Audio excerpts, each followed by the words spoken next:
parágrafos anteriores à nossa leitura de hoje, o Evangelho segundo Marcos começa com as seguintes palavras: E depois de 6 dias levou consigo Pedro, Tiago e João e os conduziu a um alto monte sozinhos. E ele foi transfigurado diante deles, e suas roupas tornaram-se radiantes, intensamente brancas, como ninguém na terra podia branquear. Esse é o início do relato, onde nós lemos a transfiguração. Lá em fevereiro nós meditamos nesse momento. Os outros 9 discípulos estavam ao pé do monte, eles não subiram, esperando o retorno de Jesus. E enquanto eles esperavam, o pai trouxe o seu filho para ver Jesus. Um espírito maligno havia atormentando o filho há muito tempo, e o pai queria que Jesus o removesse. Agora, se um pai viesse até você pedindo que você curasse o seu filho, que você expulsasse esse espírito imundo, que você expulsasse esse demônio, você ia ficar um tanto confuso, não é? Por outro lado, os discípulos, eles deveriam ter sido capazes de ajudar esse pai e o seu filho. E por que isso? Porque Marcos, no capítulo 3, há um tempo antes, Jesus havia então chamado os seus discípulos para serem discípulos e havia dado para eles autoridade para pregar e autoridade para expulsar demônios. Mas por que eles não conseguiram? Jesus não deu essa autoridade a você, mas ele deu essa autoridade aos discípulos. Os discípulos receberam essa autoridade e, portanto, eles deveriam ser capazes de expulsar aquele espírito maligno do menino. No entanto, eles foram incapazes de ajudar esse menino. Também, Jesus, quando desce o monte com os 3 discípulos, ele vê uma multidão. Havia lá críticos esperando que Jesus descesse do monte. A essa altura do seu ministério, os escribas, os principais sacerdotes, os dirigentes da igreja de então, sempre enviavam algumas pessoas para ficar de olho em Jesus. Então, quando os discípulos falharam em expulsar os demônios do menino, alguns daqueles críticos começaram a debater com os discípulos sobre qual a maneira, o modo correto de expulsar demônios. Quando Jesus veio com Pedro, Tiago e João, ele viu os seus discípulos numa grande discussão e ao redor deles os entendidos na lei, querendo debater a melhor maneira. Olha que tipo de fé estranha. Nós temos a fé dos escribas, dos principais sacerdotes. Ela era uma fé que queria debater. Assim acontece também na igreja. Muitos querem reuniões, muitos querem debater, muitos querem conversar, enquanto muita coisa precisa ser feita. A fé que quer debater, esse é um dos principais tipos de fé que podemos encontrar hoje. A fé que não age. Jesus perguntou qual era o problema então, e o pai adiantou-se e respondeu: Mestre, eu trouxe o meu filho porque ele tem um espírito que o deixa surdo e mudo. Sempre que o espírito o ataca, ele o agarra, ele o joga no chão, ele convulsiona, sai espuma pela boca, ele range os dentes. E então eu pedi aos seus discípulos para que eles expulsassem, mas eles não puderam. E por que é que os discípulos não puderam? E Jesus então expressou o seu desapontamento com os discípulos. O que ele disse? Ó, geração má, perversa, infiel, por quanto tempo terei que estar com vocês, ou terei que aguentar vocês? Quanto tempo terei que suportar vocês? Tragam o menino para mim. Então Jesus deu aos discípulos autoridade sobre demônios e eles não confiaram na sua promessa. Sua principal frustração foi a falta de fé dos discípulos. Agora, quando trouxeram o menino a Jesus, a resposta do demônio nos lembra bem aquilo que Tiago, irmão de Jesus, falou na sua epístola, que os demônios veem, eles creem e eles tremem. E foi isso que aconteceu quando o menino foi colocado diante de Jesus. Naquele mesmo momento, o espírito maligno tinha pavor de Jesus. Embora o demônio acreditasse em Jesus, era a fé que conhecia um futuro eterno de condenação. Aqui temos outro tipo de fé. Primeiro, os entendidos na lei, os escribas e os fariseus. Eles tinham a fé que queria debater.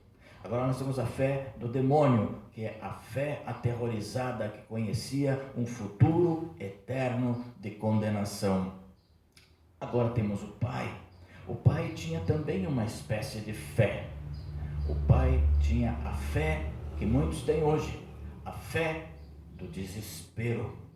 Aquela fé que só procura a igreja, o pastor, em momentos de dificuldade. Mas quando está tudo bem, não vem para agradecer, não agradece. O Pai tinha a fé do desespero. Ele provavelmente disse: olha, já tentei de tudo e não tenho nada a perder, tentando então esse Jesus. Ele disse: olha, mestre, se o Senhor pode fazer qualquer coisa, tem pena de nós, tem compaixão de nós e me ajude. Então o Pai teve fé suficiente para levar o seu filho a Jesus, mas era a fé do desespero. E Jesus então repreende o Pai também, de uma maneira um pouco mais gentil. Ele diz o quê? Se eu puder, todas as coisas são possíveis para aquele que crê. Se você crê, vai acontecer. É isso que Jesus está dizendo. Então o Pai confiou nas suas experiências anteriores, por isso da sua frustração. Ele provavelmente levou o seu filho a muitos magos, encantadores, curandeiros, muitos médicos, mas nenhum deles conseguiu curar. Ele estava frustrado. Ele acreditava nas suas frustrações anteriores.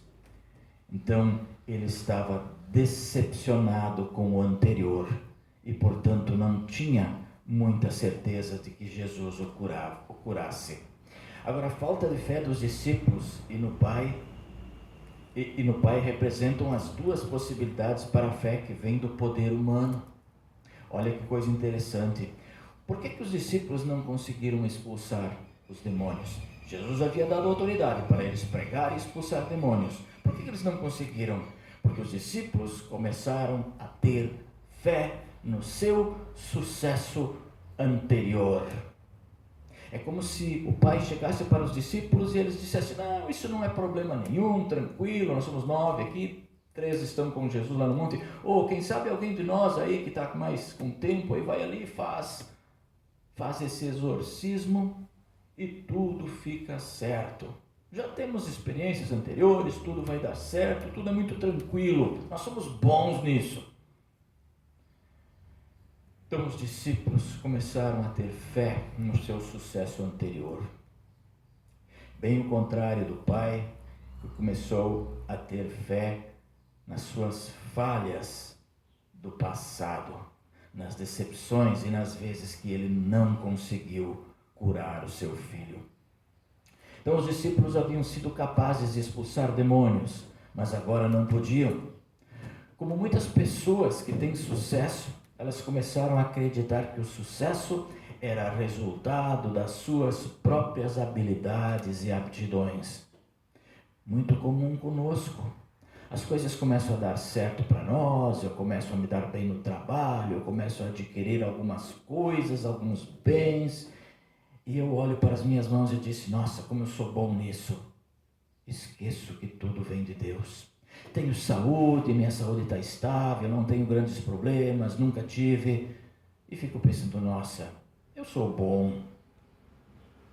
E aí vem o problema. Aí pode vir a dificuldade.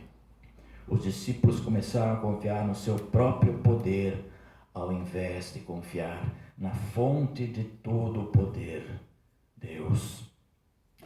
Como muitas pessoas que experimentam as bênçãos de Deus, eles começaram a se esquecer de Deus. Agora o pai tinha fé em um tipo diferente de experiência. Ninguém foi capaz de curar o seu filho. Ele havia depositado sua fé em muitas curas terrenas e ficou desapontado. Isso acontece com quem busca os meios ilícitos, curandeirismos, benzeduras. Ele havia depositado a sua fé em muitas coisas que não deram certo e ele ficou desapontado. Por isso que ele pensou, poxa, é apenas mais uma, mas vou tentar. E Jesus, não, tudo é possível para aquele que crer. Então, se você pode fazer qualquer coisa, diz o Pai, tenha pena de nós e nos ajude.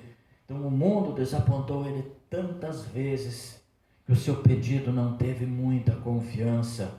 Ele esperava decepção mais uma vez. Mas Deus não decepciona. Então as lutas que os discípulos e o pai tiveram com fé demonstram a guerra que o diabo, o mundo e até mesmo a nossa própria carne pecaminosa constantemente travam contra nós. Uma das suas estratégias é de convencer que nós somos responsáveis por nossa própria fé, que nosso relacionamento com Jesus depende da nossa decisão de aceitar Jesus.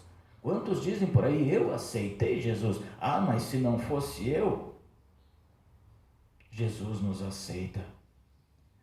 Então a verdade é que se a nossa fé realmente dependesse de nós, nunca nós a teríamos. Isso o apóstolo Paulo nos lembra, que nós estávamos mortos em nossos delitos. E então o Senhor veio e nos tocou. E isso acontece lá no nosso batismo. O apóstolo Paulo também diz que a mente que se fixa na carne, ou seja, nos seres humanos, ela é rebelde a Deus. A única maneira de sair disso é o Espírito Santo matar a nossa velha natureza. O Espírito Santo, ele age em nós. Engraçado que quando Jesus expulsou o espírito imundo do menino, ele disse: seu espírito surdo e mudo, eu te ordeno, saia desse menino e nunca mais entre nele. E diz o texto, então, depois de gritar, depois de convulsionar o menino, o jogar no chão, ele saiu do menino. E o menino era como uma pessoa morta, como um cadáver. De modo que a maioria deles disse, ele está morto. Ah, mas estão diante de Jesus. Então Jesus o pega pela mão, o levanta, ele se levantou.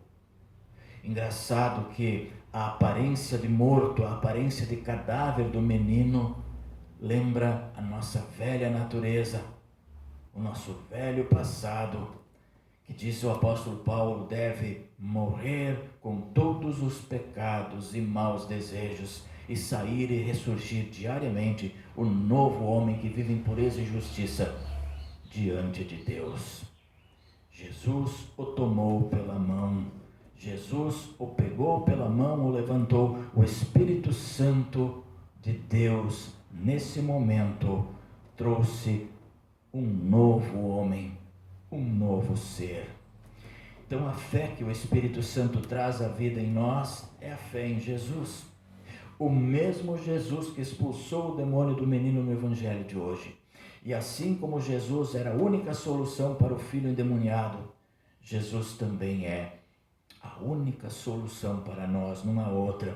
Assim como Jesus lidou com o demônio no Evangelho de hoje, ele também lida com o pecado em nós. Nós erramos, nós pecamos, nós caímos, mas vem Jesus com o perdão e nos levanta. Ele elimina os nossos pecados. Ele perdoa. Ele livra nós da culpa. Porque Ele levou essa culpa, a culpa dos nossos pecados sobre si. Ele carregou isso lá na cruz. Ele levou sobre si o castigo dos nossos pecados. Aquilo que nós merecíamos, nós é que tínhamos que sofrer por eles. Ele venceu o pecado com seu sofrimento e morte. E então Ele venceu também a morte. E Ele ressuscitou da sepultura. Agora Ele oferece a cura para o pecado, para toda a humanidade, para mim, para ti, para todos nós. E isso traz de volta agora para nós a oração do Pai. Lá no final do nosso Evangelho de hoje, eu creio, diz o Pai, me ajuda na minha pequena fé. Eu creio, me ajuda na minha pequena fé. É basicamente uma confissão, é um credo. Quando nós cristãos fazemos essa oração, nós reconhecemos que a nossa fé é fraca e não podemos fazer nada para mantê-la, muito menos ajudar. Por isso, nós estamos claramente clamando a Deus por causa da nossa total impotência, implorando que Ele, que nos mantenha na única fé verdadeira até o fim, Ele venha para nos levar para a sua casa, lá no céu. E o Espírito Santo, Ele trabalha para nos dar uma fé que crê na graça de Deus, não em nossas próprias obras. Ele nos chama a acreditar naquele que é o caminho, a verdade e a vida. Ele nos chama a acreditar naquele que expulsa demônios e dá a vida verdadeira. Ele nos chama para acreditar em Jesus Cristo. A fé que vem de dentro de nós, ela vai falhar, mas a fé que vem do Espírito Santo em Jesus Cristo, esta durará para sempre. E somente por meio dessa fé, Jesus nos dará perdão dos pecados, vida e salvação. Amém.